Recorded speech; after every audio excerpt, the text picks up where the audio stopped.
Gaurkoan, alderantziz egingo dugu bidaia. Atzeraka egingo dugu begirada. Bizitako une guztiak gogoratuz. 2024-2025 ikasturtean ekintza ugari bizi izan ditugu. Bakoitzak bere onena emanez eta une bakoitzeko errealitatera egokituz. Euskararen eguna, lasterketa solidarioa eta matrikulazio prozesuan ikasleen testigantza jaso ditugu. Momentu bereziak jasoz, elkarrekin sortuak. Nik euskaraz bizi nahi dut. Bakardadean biluzik dantzan.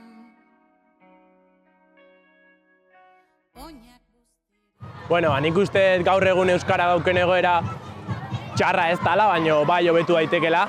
Eta bueno, ikastolan ikusten da irakasleek eta ikastolako kidegan guztik euskara hitzeita bultzatzen dugula, eta arazo larritako bat ikusten dut, umeek edogu, gehien jolas ordutan edo ikastolatik kanpo garenen hor bai gehiago jotzen dugula gazteleraz hitzeitea.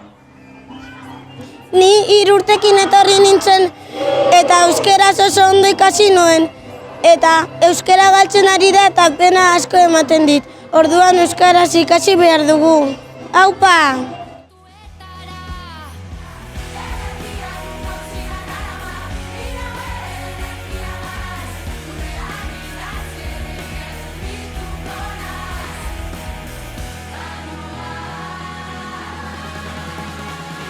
Lasterketa solidarioa 2 urtez behin antolatzen dugu. Lehenengoan mundu mailako kosaren aurkako taldearekin parte hartu genuen, 2018an, ondoren 2 urte geroago bertako Hotz Legazpirekin parte hartu genuen, eta azkeneko hontan pentsatu genuen diru bilketa ITB maratoira bideratzea.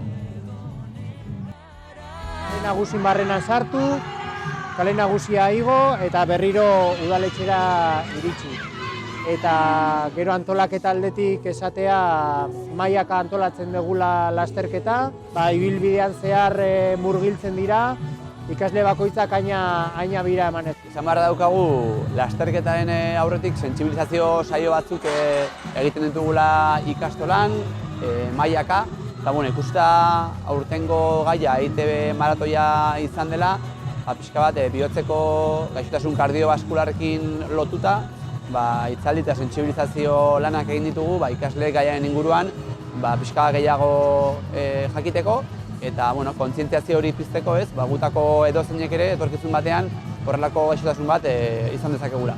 Eta gaurko egunean ITB maratoia izanik, ikastola osoan jaso dugun ekarpena 1.100 euro ingurukoa izan da, eta eskerrak eman dizkizuegu zuei, familia guztiei, ikasleoi, langileoi, horrelako gaurko ekitaldi bati erantzutegatik eta forma bategatik.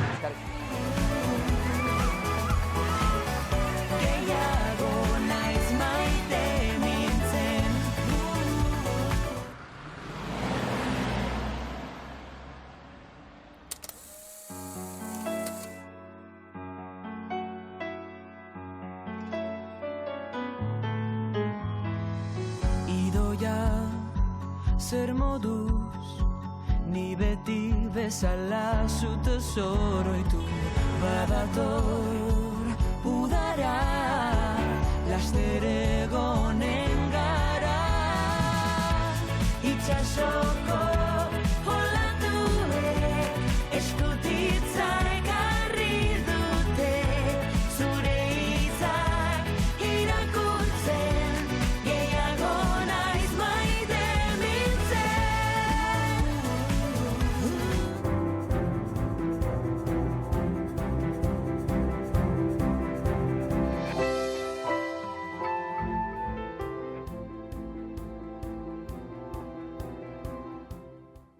Nik uste aztedik asko lagundu ditela nire buruarekiko dauketen konfiantza hori handitzen. Zen, esango nuke orain arte izan dituten irakasle gehienek behintzat gela toki seguru bat bilakatzea lortu dutela, eta hori ikastola baten ezaugarri oso garrantzitsua iruditzen zait. Azkenen ikasle batek ikastola toki seguru bat bezala ikusteak asko laguntzen dolako berak gelan dan bezalakoa erakusten eta bere izaera erakusteko beldurrik ez izaten. Eta hori azkenen ikasle baten konfiantza puntxo hori handitzen laguntzen. pausoz pauso, komunitate inklusibo eta aberasgarria eraikitzen ari gara. Eskerrik asko bidean parte izan zareten guztioi.